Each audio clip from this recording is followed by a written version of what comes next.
The emergency beacon cut through space like a desperate scream. It carried no words, only raw mathematical patterns that spoke of terror and dying hope. The signal bounced off asteroid fields, slipped past dead moons, and, finally, reached the outer sensors of Deep Space Station Gamma 7. Lieutenant Sarah Chan was 3 hours into her shift when the computers started screaming. Red lights flashed across her control panel, and the universal translator began working overtime to decode the alien transmission. She had never heard anything like it before. "Captain Morrison to the communications deck, Priority 1, she announced through the intercom, her voice steady despite the adrenaline coursing through her veins. Captain James Morrison arrived within minutes, his coffee still steaming in his hand. He was a veteran of the border wars, a man who had seen humanity's first contact with hostile alien species. But this was different. This signal carried no aggression, only desperate need. "What do we have, Chen?" Morrison asked, settling into the command chair beside her station. "Unknown alien transmission, sir. The signal is weak, suggesting long range. The translator is having trouble with the language, but the mathematical components are clear. Someone is in serious trouble." Morrison studied the readouts. The signal pattern showed unmistakable signs of distress. Whoever sent this message was dying, and they were asking for help. The captain had spent 20 years in space, and he could read desperation in any language. "Can you determine the source?" he asked. "Working on it, sir. The signal appears to be coming from the Kepler 442 system, approximately 47 light-years from our current position. It's beyond our normal patrol range, but within reach of our fastest ships." Morrison nodded grimly. 47 light-years was a significant journey, even with humanity's advanced slipspace drives. It would take the better part of a week to reach the system, and they had no idea what they would find there. "Sir, I'm getting more data," Chen reported, her fingers dancing across the console. "The signal contains what appears to be star charts and coordinates. They're not just calling for help, they're providing directions to their location." The captain leaned forward, studying the translated data streaming across the screens.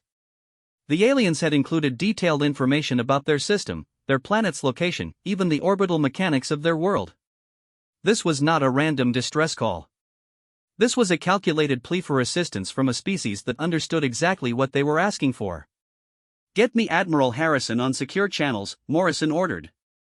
Priority Alpha classification. While Chen worked to establish the connection, Morrison continued studying the alien transmission. The more he learned, the more troubled he became. The mathematical precision of the message suggested a highly advanced civilization, yet the desperation in their call indicated they faced something beyond their ability to handle. Admiral Harrison's weathered face appeared on the main screen within minutes. The old man looked tired, but his eyes were sharp as ever. Behind him, Morrison could see the bustling activity of Fleet Command's operations center. "What's the situation, Captain?" Harrison asked without preamble. "We've received an alien distress call, Admiral. Species unknown, but they're 47 light-years out and requesting immediate assistance. The signal suggests a large-scale emergency, possibly planetary in scope." Harrison was quiet for a long moment, processing the implications. Humanity's first contact protocols were clear, but they had been written with the assumption that aliens would either be hostile or neutral. No one had seriously considered what to do if aliens asked for help. "Send me everything you have," Harrison finally said. "I'll need to brief the council, but, in the meantime, begin preliminary preparations for a rescue mission. If someone is dying out there, we need to be ready to respond." The connection ended, leaving Morrison and Chen alone with the continuing alien transmission. The signal was growing weaker as the source planet rotated away from their position, but the automated message continued its desperate loop. "Chen, patch me through to all department heads," Morrison ordered. "We need to start planning for the possibility of an extended rescue mission." Within the hour, Morrison's senior staff had assembled in the station's main briefing room. Chief Engineer Rodriguez looked skeptical, while Medical Officer Dr. Patel seemed excited at the prospect of encountering alien biology. Security Chief Thompson maintained his usual stoic expression, but Morrison could see the calculations running behind his eyes. "Ladies and gentlemen, we have a situation," Morrison began, activating the holographic display that showed the alien transmission data. "Approximately 3 hours ago, we received this distress call from an unknown alien species. Initial analysis suggests a planetary emergency requiring immediate assistance. Chief Rodriguez was the first to speak. Sir, with respect, we don't know anything about these aliens. Their biology, their technology, their intentions. For all we know, this could be an elaborate trap.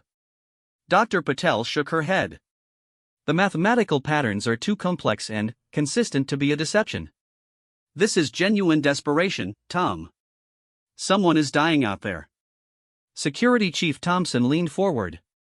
Even if it's genuine, we need to consider the risks. We're talking about taking human ships and personnel into unknown territory to help an unknown species. We don't even know what kind of threat they're facing. Morrison nodded. All valid concerns. But, consider this, if we ignore this call and an entire civilization dies, how does that reflect on humanity? We've always prided ourselves on being the species that helps others, that stands up for what's right. This could be our chance to prove that to the galaxy. The debate continued for another hour, but Morrison could see his officers gradually coming around to his perspective. The alien transmission was too detailed, too desperate, and too technically sophisticated to be anything other than a genuine plea for help. Sir, Chen's voice crackled through the intercom.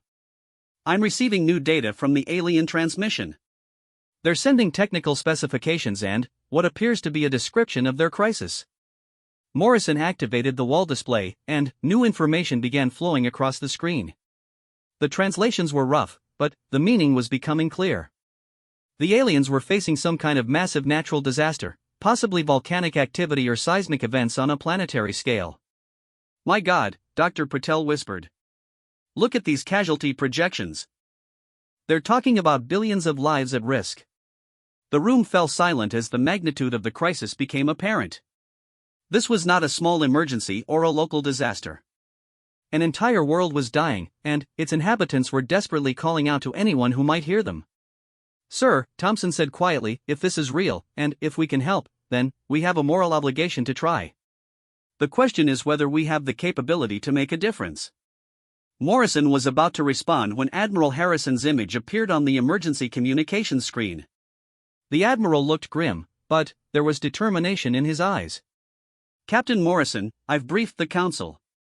They've authorized Operation Lifeline, a full-scale humanitarian mission to the Kepler 442 system.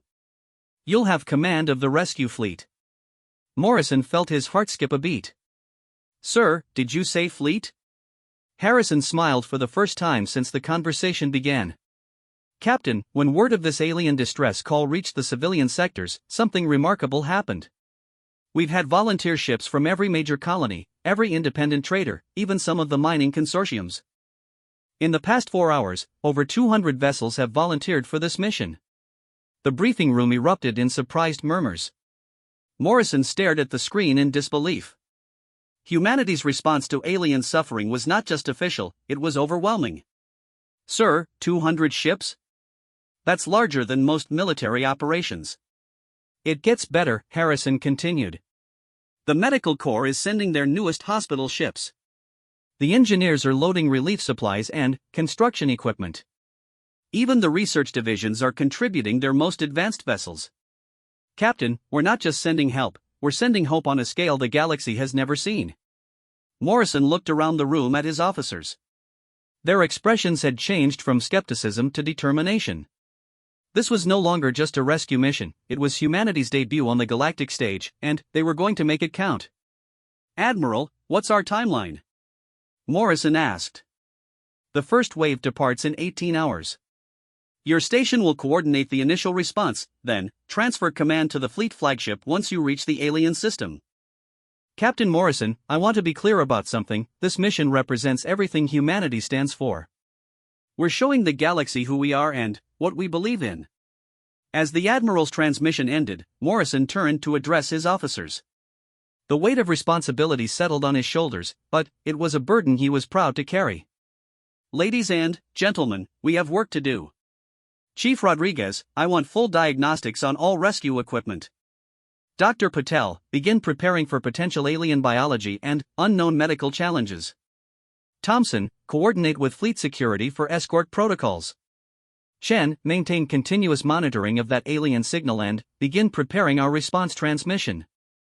The officers began to disperse, but Morrison called out one final instruction. And, people, remember, we're not just representing Deep Space Station Gamma 7 today.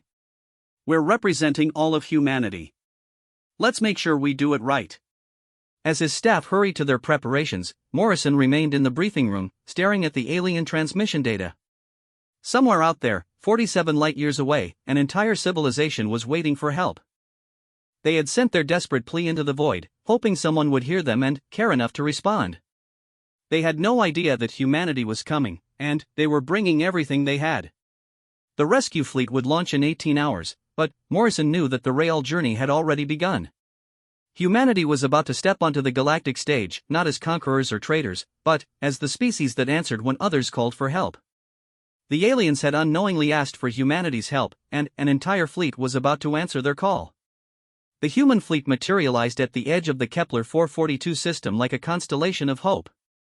237 vessels of every size and description dropped out of slipspace in perfect formation, their arrival coordinated down to the microsecond.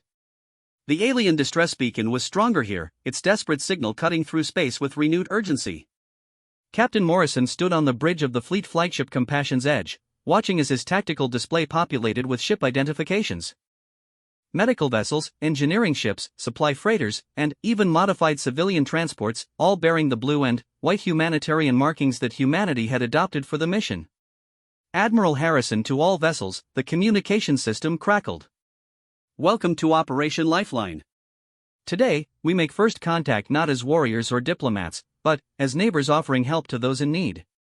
Commander Lisa Park, Morrison's new executive officer for the mission, approached with a data tablet.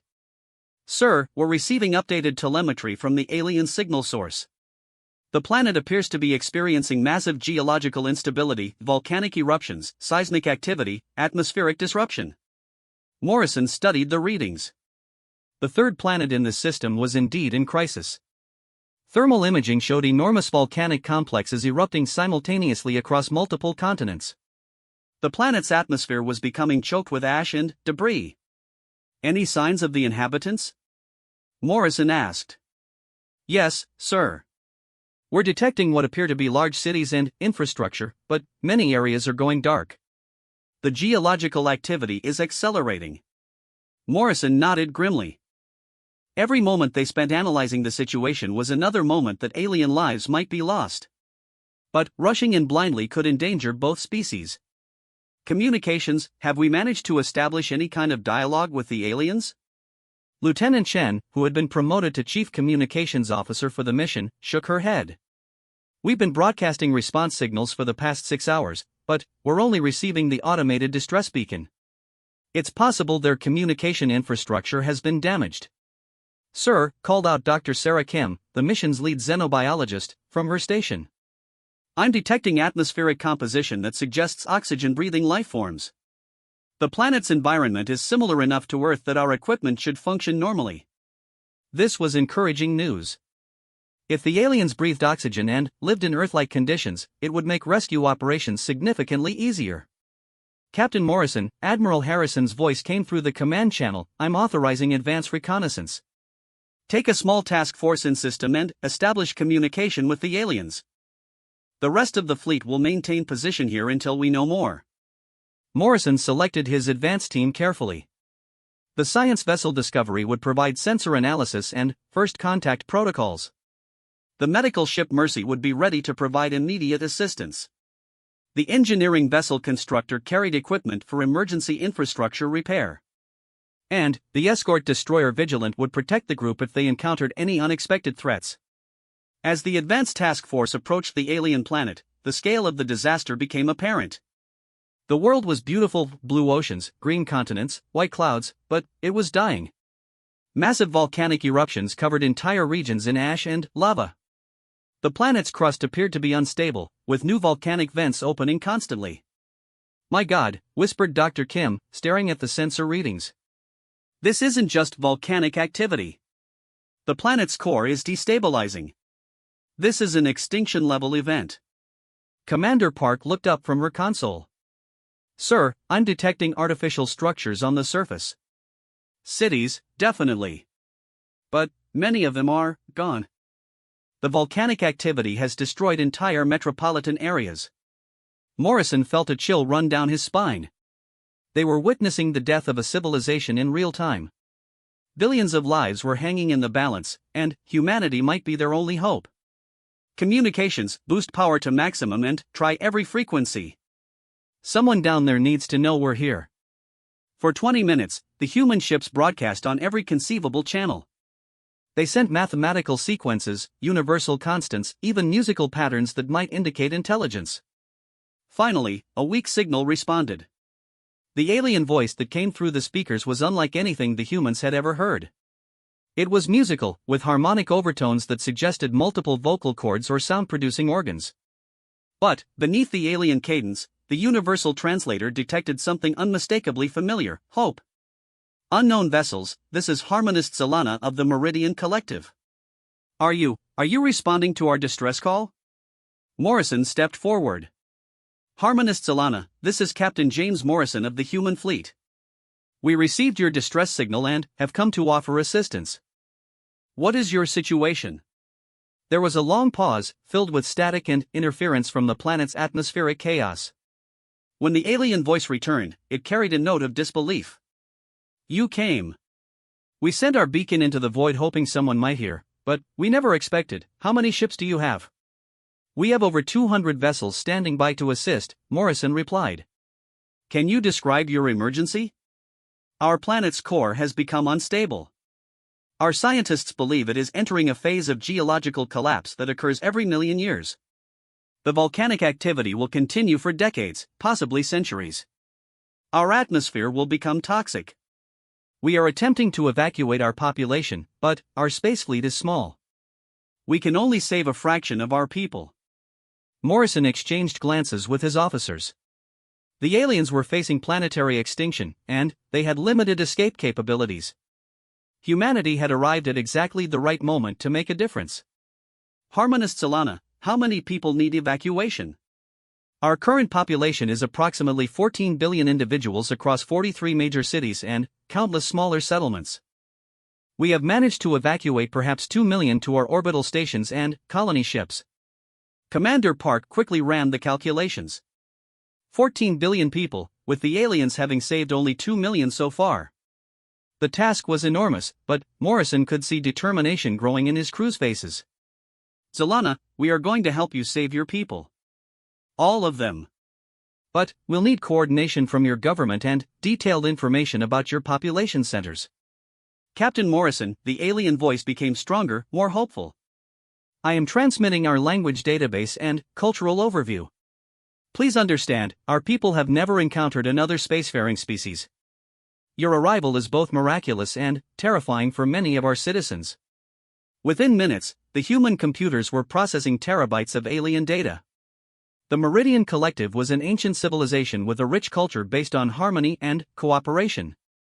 They were naturally peaceful, having never encountered conflict with another intelligent species. Their technology was advanced in many ways, but they had focused on art, science, and philosophy rather than large-scale industrial or military applications. Dr. Kim was practically vibrating with excitement as she processed the cultural data. Captain, these people are remarkable. They've solved poverty, ended warfare, and achieved a truly peaceful society. Their scientific advancement is incredible, but they've never needed massive space fleets because they've never faced external threats. Morrison nodded, but his focus remained on the practical aspects of the rescue. Solana, we're going to coordinate a massive evacuation operation. Do you have suitable locations where our ships can land safely? Yes, Captain Morrison. I am transmitting coordinates for our primary spaceports and emergency landing zones. But, I must warn you, the volcanic activity is unpredictable. Conditions can change rapidly. Commander Park was already coordinating with the fleet. Sir, Admiral Harrison is moving the main fleet into the system. Engineering vessels are preparing temporary landing facilities. Medical ships are standing by for emergency treatment. Every available transport is being configured for maximum passenger capacity. Morrison opened a channel to the entire human fleet. All vessels, this is Captain Morrison. We are initiating a planetary evacuation of approximately 14 billion alien civilians. This will be the largest rescue operation in human history, but these people are counting on us. I want every ship, every crew member, and every piece of equipment focused on saving lives. Let's show the galaxy what humanity is capable of. The response from the fleet was immediate and overwhelming. Ship after ship reported ready status. Cargo vessels were being converted to passenger transports. Medical facilities were expanding to accommodate alien biology. Engineering crews were preparing to build temporary infrastructure on alien soil. But, perhaps most remarkably, private vessels throughout human space continued to arrive.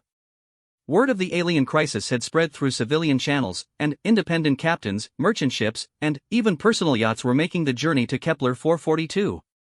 Humanity was responding not because of military orders or government mandates, but because it was the right thing to do. Zelana, Morrison said, we're going to need ground coordination. Can you designate representatives to work with our teams on the surface? Already done, Captain Morrison. We are establishing coordination centers at each major population site. Our people they are calling you the Sky Saviors. Word is spreading across our planet that help has arrived from the stars. Morrison felt the weight of that responsibility, but also a surge of pride in his species. Humanity had always been at its best when helping others, when standing up for those who couldn't stand up for themselves.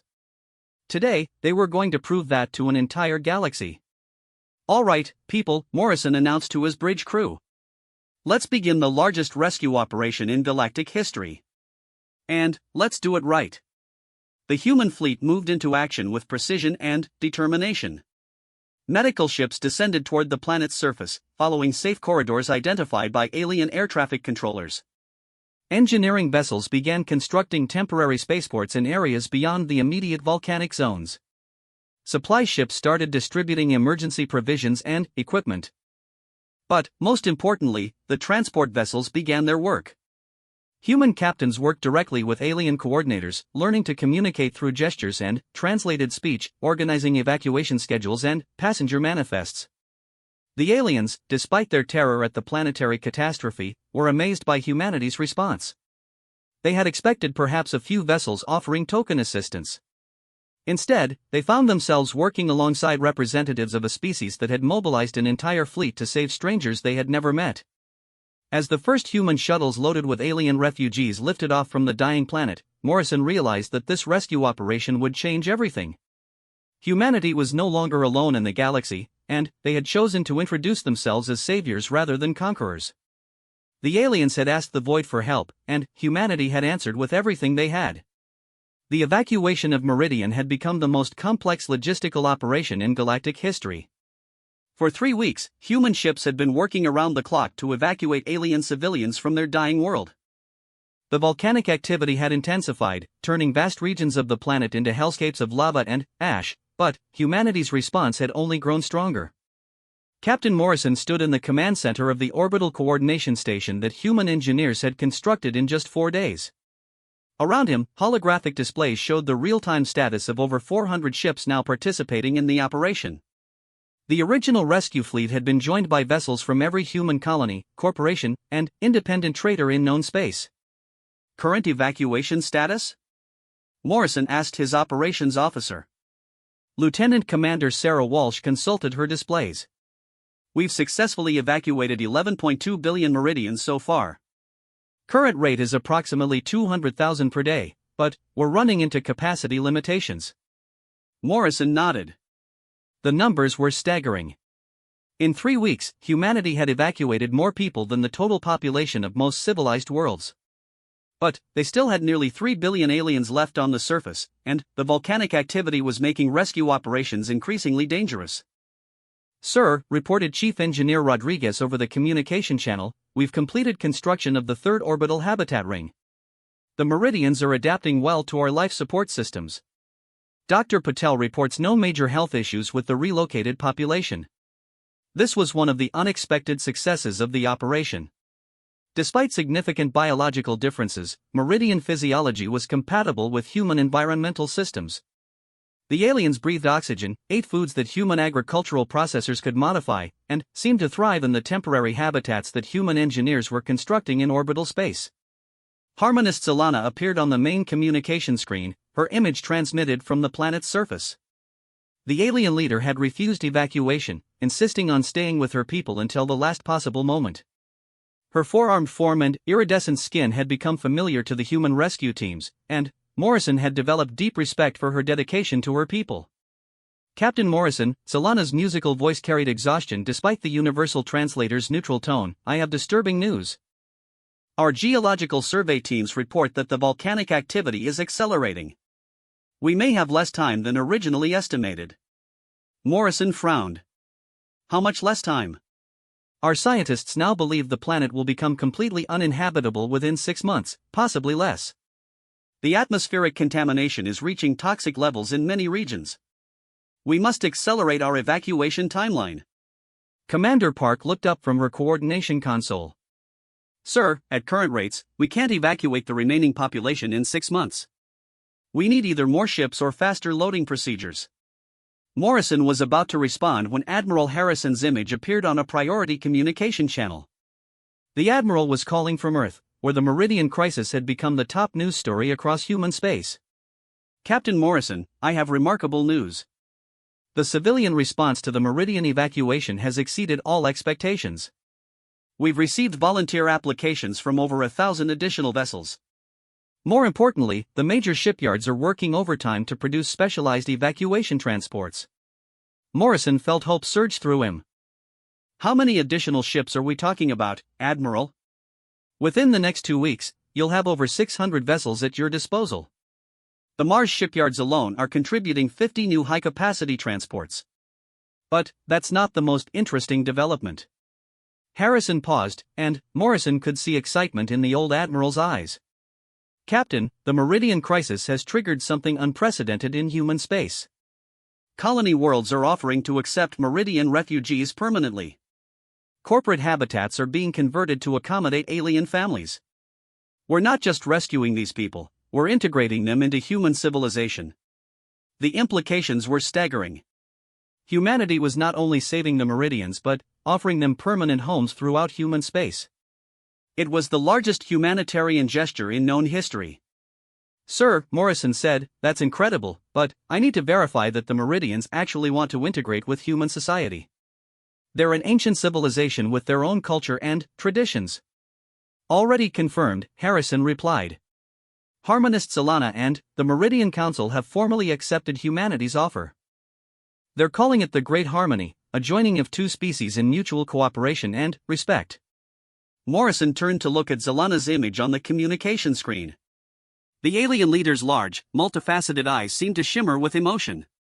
Captain Morrison, Zelana said, your species has shown us something we thought impossible. You have risked your lives and spent your resources to save people you had never met. Your offer to share your worlds with us is beyond our ability to repay. Morrison shook his head. Zelana, there's nothing to repay. Helping others isn't a transaction, it's just the right thing to do. The alien leader was quiet for a moment, and Morrison could see her consulting with other Meridians in the background. When she returned to the screen, there was determination in her voice. Captain Morrison, the Meridian Council has something to offer humanity in return. Our scientists have been studying your technology and comparing it to our own. We believe we can contribute significantly to your scientific advancement. Dr. Kim leaned forward excitedly. Harmonist Zelana, what kind of scientific knowledge? Our understanding of physics differs from yours in fundamental ways. Where you have focused on engineering and practical applications, we have pursued theoretical understanding. Our combined knowledge could advance both our species by centuries. Morrison felt excitement building. Not only was humanity saving an entire alien civilization, but they were potentially gaining scientific partners who could help advance human knowledge in ways they had never imagined. There's more, Zelana continued. Our exploration vessels have encountered other species over the millennia. We have knowledge of 3 other civilizations within reasonable travel distance. Captain Morrison, by saving our people, humanity has gained not just new citizens, but potential allies throughout the galaxy. Commander Park looked up from her tactical display. Sir, if that's true, this rescue operation might be the foundation for humanity's emergence as a major galactic power. But, a peaceful one, based on cooperation rather than conquest. Morrison nodded, but his immediate focus remained on the millions of Meridians still trapped on the dying planet below. Admiral Harrison, what's the timeline for the additional ships? The first wave of new transports will arrive within 72 hours. The larger vessels from the major shipyards will follow over the next 2 weeks. Captain, I'm also authorizing the deployment of our fastest ships to begin establishing refugee settlement areas on designated human worlds. Morrison opened a fleet-wide communication channel. All vessels, this is Captain Morrison. We've just received confirmation that our rescue operation will receive massive reinforcement within the next few weeks. But, more importantly, we've been offered the opportunity to establish permanent friendship with an ancient and wise alien civilization. Let's make sure we live up to that honor. The response from the human fleet was immediate and enthusiastic. Ship captains reported increased efficiency in evacuation procedures. Engineering teams announced completion of additional orbital habitats ahead of schedule. Medical personnel shared successful adaptations of human facilities for Meridian biology. But, perhaps most remarkably, Morrison began receiving reports of spontaneous cooperation between human and Meridian personnel. Human engineers were learning from Meridian scientists. Meridian artists were teaching human crews about their cultural traditions. Children from both species were playing together in the refugee facilities. Sir, reported Dr. Kim, we're witnessing something unprecedented. The integration between our species is happening naturally, without any formal protocols or cultural preparation. It's as if humans and Meridians are naturally compatible partners. Morrison watched the tactical displays showing hundreds of ships working in perfect coordination around the alien planet. Human vessels landed, loaded refugees, and departed while Meridian air traffic controllers guided them to safety. Alien families worked alongside human crews to organize evacuation schedules and supply distributions. Captain Morrison, Solana's voice drew his attention back to the communication screen. I wanted you to know that our people have given your species a name in our language. We call you the Chantal, the Harmony Bringers. It is the highest honor we can bestow. Morrison felt humility wash over him. Humanity had come here simply to help people in need, but they had apparently triggered something much larger. They were becoming part of a galactic community based on cooperation and mutual aid rather than conflict and competition. Solana, we're honored by that designation. But, tell me honestly, how are your people adapting to life alongside humans? This has to be traumatic for them, losing their home world and integrating with an alien species. The Meridian leader's response surprised him. Captain Morrison, our children are asking when they can visit human schools. Our scientists are excited about collaborative research projects. Our artists want to create works that blend human and Meridian aesthetics. We are not just adapting, we are thriving. Commander Park approached Morrison with a new tactical assessment. Sir, with the additional ships arriving over the next 2 weeks, we can accelerate the evacuation timeline significantly. We should be able to complete the rescue of all remaining Meridians within 4 months. Morrison studied the updated projections. It was ambitious, but achievable. More importantly, it meant that every Meridian life could be saved. Admiral Harrison, Morrison said, opening the priority channel again, we need to start planning for post-evacuation operations. We're going to have over 14 billion Meridian refugees who need permanent homes and integration into human society. Harrison nodded. Already working on it, Captain. The colonial administration is coordinating with Meridian leaders to identify suitable settlement worlds. Several of the outer colonies have volunteered to become mixed-species worlds. We're essentially creating the first truly integrated galactic civilization. Morrison felt the magnitude of what they were accomplishing. Humanity had responded to an alien distress call with the largest rescue operation in history, and, in the process, they had created the foundation for a new kind of galactic community. Sir, reported the communications officer, I'm receiving priority transmissions from the surface. Multiple volcanic complexes are showing signs of accelerated activity. The Meridians are requesting immediate evacuation from 7 additional cities. Morrison turned back to his command displays. The rescue operation continued, growing larger and more complex every day. But he no longer saw it as just a humanitarian mission. This was humanity's introduction to the galaxy, their statement of who they were and what they believed in. The aliens had asked for help, and humanity had responded with everything they had. Now they were building something new together, a partnership that might change the galaxy forever. 6 months after first contact, the evacuation of Meridian had transformed from a rescue operation into the largest collaborative effort in galactic history. The dying planet below was now almost completely evacuated, its magnificent cities abandoned to the advancing volcanic destruction. But, in the space above, a new kind of civilization was taking shape. Captain Morrison floated in the observation deck of Harmony Station, the massive orbital facility that had become the coordination center for human Meridian cooperation. Through the transparent aluminum windows, he could see dozens of ships from both species working together to construct permanent habitats in the Kepler 442 system.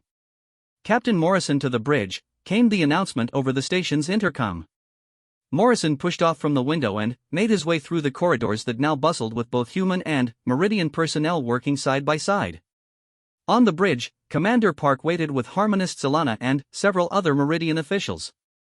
The alien leaders had become daily visitors to Harmony Station, working closely with human coordinators to manage their people's transition to their new lives. "What's our status report?" Morrison asked as he settled into his command chair. "Sir," Park replied, "we've successfully evacuated 13.97 billion Meridians. Only about 30,000 individuals remain on the surface, mostly volunteer teams documenting their civilization's cultural sites before the volcanic activity destroys them completely." Morrison nodded.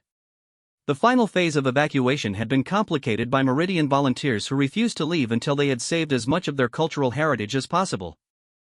Human archaeological teams had joined them, working frantically to preserve art, literature, and historical artifacts before the planet became completely uninhabitable. "The cultural preservation teams report remarkable success," added Dr. Kim, who had become the mission's chief xenocultural specialist. "We've managed to save complete databases of Meridian literature, art, music, and historical records. Their civilization will survive even if their planet doesn't." Harmonist Alana stepped forward, her forearms gesturing in what Morrison had learned was a sign of gratitude among her people. "Captain Morrison, on behalf of all Meridians, I want to express our profound appreciation. You have saved not just our lives, but our entire way of existence." Morrison shook his head. "Zalana, we told you before, there's nothing to thank us for. We did what anyone should do when others need help." The Meridian leader's large eyes seemed to shimmer with emotion. "Captain, that is exactly why our partnership with humanity will endure. You genuinely believe that helping others is natural and expected. Our species has much to learn from yours." Commander Park activated the main tactical display, showing the current distribution of the Meridian population throughout human space. "Sir, the integration reports are remarkable. We now have mixed human Meridian colonies on 17 worlds. The adaptation has been smoother than anyone predicted." Morrison studied the display with satisfaction. New Geneva had accepted over 200 million Meridian refugees and was reporting that the mixed population was actually more productive than either species alone. Kepler Colony had established the galaxy's first integrated university, where human and Meridian students learned together. Even the mining worlds of the outer belt had welcomed Meridian engineers whose understanding of physics had revolutionized asteroid extraction. "Sir," reported the communications officer, "we're receiving a priority transmission from Admiral Harrison on Earth. He says it's regarding galactic political developments." Morrison accepted the transmission, and Admiral Harrison's image appeared on the main screen. Behind him, Morrison could see the bustling activity of Fleet Command, but there was something different in the Admiral's expression, excitement mixed with concern. "Captain Morrison, I have significant news." The Meridian the Hegemony battle fleet emerged from slipspace like a storm of metal and malice. 47 massive warships materialized in perfect formation, their dark hulls bristling with weapons that had conquered a dozen star systems. At the center of the formation, the flagship Dominion's wrath stretched nearly 3 kilometers from bow to stern, its hull scarred from countless victories over species that had dared to resist hegemony expansion. Admiral Krexthal stood on the flagship's bridge, his six-armed form radiating the confidence that came from centuries of unopposed conquest. The hegemony had never encountered resistance they couldn't crush with overwhelming firepower and superior technology. "Status report," Krexthal demanded in the harsh, guttural language of his people. "Admiral," reported his tactical officer, "we are detecting the human fleet as described in our intelligence reports. Approximately 400 vessels, but most appear to be civilian transports and support ships. Their combat capability is minimal. Krexthal examined the tactical display with satisfaction. The humans had arranged their ships in a defensive formation around several orbital stations, clearly attempting to protect the Meridian refugees they had rescued. It was exactly the kind of predictable, emotional response he expected from a weak species. Open communication channels to the human commander, Krexthal ordered. Let us end this quickly. Captain Morrison received the hegemony transmission on the bridge of Harmony Station. The alien that appeared on his screen was clearly a predator, massive, heavily armored, with features that spoke of millions of years of evolutionary combat. When Krexthal spoke, his voice carried the arrogance of a species that had never been challenged. Human Commander, I am Admiral Krexthal of the Hegemony 4th Battle Fleet. You will immediately cease your interference with natural galactic order and surrender all Meridian survivors to Hegemony control. Comply within 1 standard hour, or face the consequences. Morrison studied the alien admiral with calm attention. Around him, the bridge crew waited for his response. Harmonist Solana and several other Meridian leaders stood nearby, their skin colors shifting through patterns that indicated extreme stress. Admiral Krexthal, Morrison replied evenly, I'm Captain James Morrison of the Human Rescue Fleet. The Meridians are under our protection as refugees from a natural disaster. We have no intention of surrendering innocent people to your control. Krexthal's expression showed surprise, then amusement. Captain Morrison, you command a fleet of cargo ships and medical vessels against the most powerful battle fleet in this sector of the galaxy. Do you truly believe you can oppose the hegemony? Morrison's response was calm and steady. Admiral, I believe you've misunderstood something fundamental about humanity. We don't measure strength by the size of our guns or the armor on our ships. We measure it by our willingness to protect those who can't protect themselves. The hegemony admiral's laughter was harsh and predatory. Philosophical nonsense, Captain. Power is the only truth in the galaxy. You have 59 minutes to surrender, or I will demonstrate this lesson to you and your pitiful fleet. The transmission ended, leaving Morrison's bridge in tense silence. Commander Park approached his command chair with a tactical assessment. Sir, their fleet significantly outguns us. Those are heavy battleships with advanced shielding and weapons systems. In a conventional engagement, we wouldn't last 10 minutes. Morrison nodded. Good thing we're not planning a conventional engagement. He opened a priority channel to Admiral Rodriguez, who had arrived 12 hours earlier with the human Third Fleet. The Admiral's weathered face appeared on the screen, and Morrison could see determination in his eyes. Admiral Rodriguez, are your forces in position? Affirmative, Captain Morrison.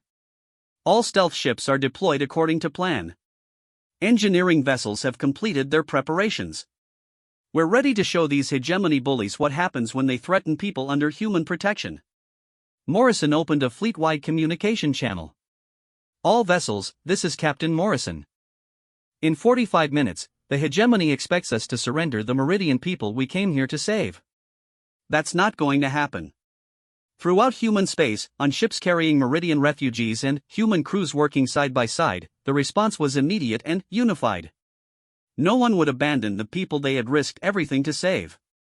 The hegemony believes that power comes from the ability to destroy and dominate, Morrison continued. They're about to learn that true strength comes from the willingness to stand up for others, no matter the cost. Today, we show the galaxy what humanity represents. Harmonist Solana approached Morrison's command station. Captain, my people want to contribute to the defense. We may not have warships, but our knowledge of hegemony tactics could be valuable. Morrison nodded. Solana, we've prepared positions for Meridian advisors throughout the fleet. Your people's understanding of hegemony psychology will be crucial for what we're planning. As the deadline approached, Morrison watched his tactical displays with satisfaction. The hegemony fleet maintained its standard battle formation, confident that superior firepower would quickly end any resistance. They had no idea what humanity had prepared for them. Sir, reported the communications officer, the hegemony is demanding our surrender again. Tell Admiral Krexthal that the human rescue fleet does not abandon people under our protection, Morrison replied. If he wants the Meridians, he'll have to go through us. The hegemony response was immediate and overwhelming. 47 massive warships opened fire simultaneously, their weapons lighting up space with destructive energy. The barrage was designed to destroy any resistance and demonstrate the futility of opposing hegemony power. But the human defensive formation did something the hegemony had never seen before. Instead of maintaining fixed positions or attempting to match their firepower, the human ships scattered in seemingly random patterns. Civilian vessels activated advanced electronic countermeasures and disappeared from hegemony sensors. The few human warships present began hit-and-run attacks that struck from unexpected angles before vanishing again. Admiral Krexthal stared at his tactical display in confusion. What are they doing? This is not standard fleet engagement doctrine. His tactical officer was equally puzzled.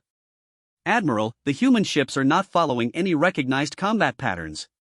They appear to be using their civilian vessels as part of their military strategy. What the hegemony didn't understand was that humanity had never developed standard military doctrine because they had never faced opponents who fought according to established rules. Every human conflict throughout history had involved improvisation, adaptation, and the integration of civilian resources into military strategy. The Meridian refugees aboard human ships watched in amazement as cargo vessels became electronic warfare platforms, medical ships served as mobile command centers, and engineering vessels deployed weapons systems that the hegemony had never encountered. Admiral, reported a panicked hegemony sensor operator, were detecting massive energy buildups throughout the system. The humans appear to have been constructing something during the past 4 days. Krexthal was about to demand an explanation when space around his fleet erupted in coordinated destruction. Hidden throughout the asteroid fields and behind the system's moons, human engineering teams had spent 4 days building the largest network of automated defense platforms in galactic history. The platforms didn't just fire conventional weapons. They deployed technologies that the hegemony had never seen: gravity manipulators that pulled hegemony ships out of formation, electromagnetic pulse weapons that disrupted their advanced electronics, and energy dampeners that made their shields useless. But the most devastating aspect of humanity's defense wasn't the technology, it was the strategy. Every platform was operated by teams of humans and Meridians working together, combining human military improvisation with Meridian understanding of hegemony psychology. They didn't just attack the hegemony ships, they systematically dismantled the aliens' confidence and command structure. Status report. Krexthal demanded as his flagship shuddered under coordinated attacks from multiple directions. Admiral, we've lost 17 ships and taken severe damage to another 12. The human defensive network is more extensive and sophisticated than anything in our tactical databases. They're not fighting like any species we've encountered before. Morrison watched the battle from Harmony Station's command center. Around him, human and Meridian personnel worked side by side to coordinate the most complex military operation in galactic history. But this wasn't just about defeating the hegemony, it was about establishing principles that would govern galactic civilization. Admiral Krexthal, Morrison broadcast on all channels, this is your final opportunity to withdraw. The Meridians remain under human protection, and we will continue to defend them regardless of the cost. The hegemony admiral's response came through gritted teeth. Human captain, you have won this engagement, but the hegemony will return with greater forces. You cannot protect everyone in the galaxy. Morrison's reply carried the weight of humanity's commitment to their new role in galactic affairs.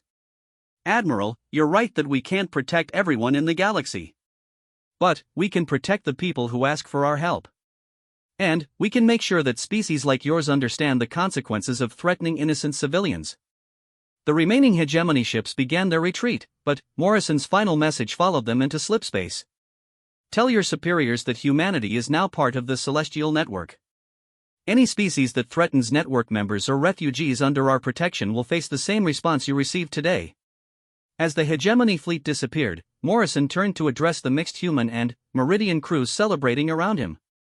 Ladies and gentlemen, today we didn't just win a battle. We established humanity's place in the galaxy as protectors of those who need protection. Harmonist Solana approached Morrison, her skin displaying the brilliant gold pattern that indicated ultimate trust and respect. Captain Morrison, the Celestial Network will want to understand how humanity achieved this victory. Your tactical innovation will revolutionize galactic defense strategies.